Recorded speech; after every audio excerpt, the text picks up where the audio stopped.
അങ്ങനെ നമ്മുടെ top station കാഴ്ചകളെല്ലാം കണ്ടിട്ട് ഞങ്ങൾ നമ്മുടെ ബേസ് ക്യാമ്പിൽ ഒത്തുകൂടി. ഇവിടെ നിന്നാണ് പലയിടത്തു നിന്ന് വന്ന ആളുകളെല്ലാം കൂടി നമ്മൾ യാത്ര തിരിക്കുന്നത്. ഏകദേശം ഒരു 2-2.5 കിലോമീറ്ററോളമുള്ള ട്രക്കിംഗ് ഉണ്ട്. ഫാമിലി ഉൾപ്പെടെ നമ്മുടെ കൂടെ യാത്രയിലുണ്ടായിരുന്നു.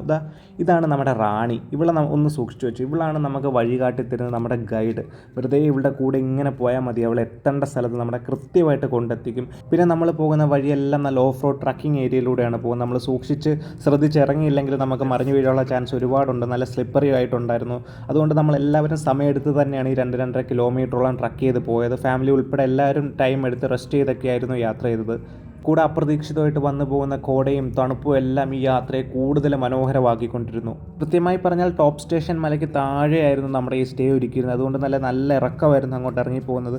പിന്നെ പോകുന്ന വഴിയിലെല്ലാം കല്ലുകൾ നല്ല മിനുസമായിട്ട് ഉരുളാൻ കല്ലുകളായിട്ടിരിക്കുന്നു. എനിക്ക് തോന്നുന്നു മഴ പെയ്യുമ്പം കുത്തൊലിക്കിനകത്തൊക്കെ മഴവെള്ള പാച്ചിലിനകത്തൊക്കെ മിനുസപ്പെടുന്നതാണ് ഈ കല്ലുകൾ എന്ന് എനിക്ക് തോന്നി കണ്ടപ്പോഴെല്ലാം. പിന്നെ ഇതുവഴിയെല്ലാം ജീപ്പ് ട്രക്കിങ്, നമ്മുടെ അങ്ങോട്ട് സാധനങ്ങളെല്ലാം കൊണ്ടുപോകുന്ന ജീപ്പുകൾ നിരന്തരം പോയതിൻ്റെയാണെന്ന് തോന്നുന്നു. അവിടെ എല്ലാം നല്ല പാടുകളുണ്ടായിരുന്നു.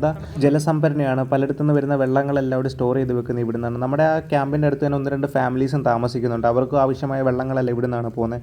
നമ്മുടെ കണ്ണൻ പോയി അവിടെ നിന്ന് കുറച്ച് വെള്ളം കുടിക്കുന്നുണ്ട്. ഞാനും കുടിച്ചു. നല്ല തണുപ്പ്. ഫ്രീസറിൽ എങ്ങനെയാണോ വെള്ളം ഇരിക്കുന്നത് അതിനേക്കാൾ തണുപ്പെന്ന് വേണേൽ അപ്പോൾ അത്രയും കൈ മരവിച്ച് പോകുന്ന തണുപ്പായിരുന്നു. അപ്പോൾ ഇനി നമ്മുടെ ഡെസ്റ്റിനേഷനിലേക്ക് ഒരു 200 മീറ്റേഴ്സ് കൂടി പോയാൽ മതി. അപ്പോൾ നമ്മുടെ ഡെസ്റ്റിനേഷൻ പോയിന്റിലെത്തും. ചേട്ടൻ കൊച്ചിനെ തലയിലൊക്കെ എടുത്ത് വെച്ചാണ് പോകുന്നത്. ഇങ്ങനെ ചെറുപ്പത്തിൽ പോയ ആർക്കെങ്കിലും ഓർമ്മയുണ്ടെങ്കിൽ ഒന്ന് കമൻറ്റ് ഇടണേ.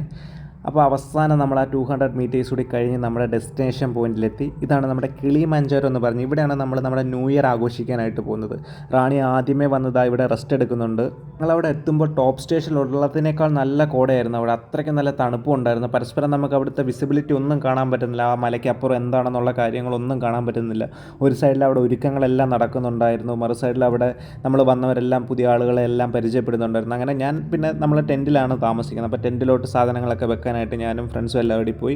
അങ്ങനെ ഒരു ടെൻറ്റ് കണ്ടെത്തി ഞങ്ങൾ അവിടെ സാധനങ്ങളെല്ലാം വെച്ചു. പിന്നെ പരസ്പരം എല്ലാവരെയൊക്കെ ഒന്ന് പരിചയപ്പെട്ടു. പിന്നെ എല്ലാവരും ഭയങ്കര കമ്പനിയാണ്. ഒരു സ്ട്രേഞ്ചേഴ്സ് ഗ്രൂപ്പിൻ്റെ കൂടെയാണ് നമ്മൾ ന്യൂ ഇയർ ആഘോഷിക്കാൻ വന്നതെന്നുള്ളൊരു ഫീലൊന്നും നമുക്ക് കിട്ടത്തില്ല. അത്രയ്ക്ക് ഫ്രണ്ട്ലിയാണ്.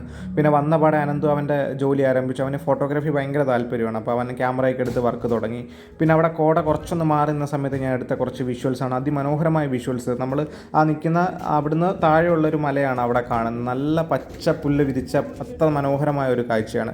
പിന്നെ ഞാൻ കയറി വന്നപ്പോൾ ഒരു ചെറിയൊരു ഹട്ട് പോലെ കണ്ടില്ല. ആ ഹട്ടിനകത്തുള്ള വിഷ്വൽസ് ഞാൻ കാണിച്ചു തരാം. അവിടെ ഒരു ഫാമിലീസിനോ കപ്പിൾസിനോ ഒക്കെ വന്ന് നിൽക്കുക. എല്ലാ സൗകര്യം, അറ്റാച്ച്ഡ് ബാത്റൂം ഉൾപ്പെടെ എല്ലാ സൗകര്യങ്ങളും അതിനകത്തുണ്ട്. നല്ല ഫെസിലിറ്റീസാണ് അവിടെ ഒരുക്കിയിരിക്കുന്നത്. പിന്നെ ആർക്കെങ്കിലും അവിടെ താമസിക്കാൻ താല്പര്യം ഉണ്ടെങ്കിൽ ഞാൻ അവരുടെ ഡീറ്റെയിൽസ് കമൻറ്റ് ബോക്സിൽ ഇടാം.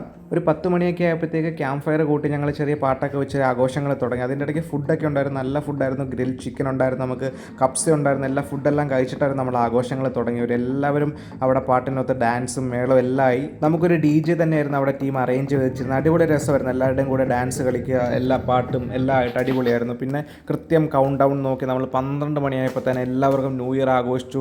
പടക്കങ്ങൾ പൊട്ടിച്ചു.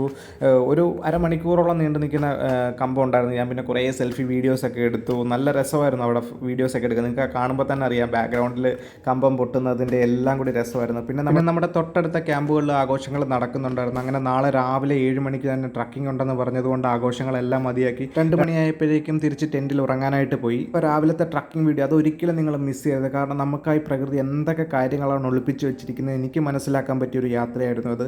അപ്പോൾ അടുത്ത വീഡിയോയിൽ കാണാം. ബൈ.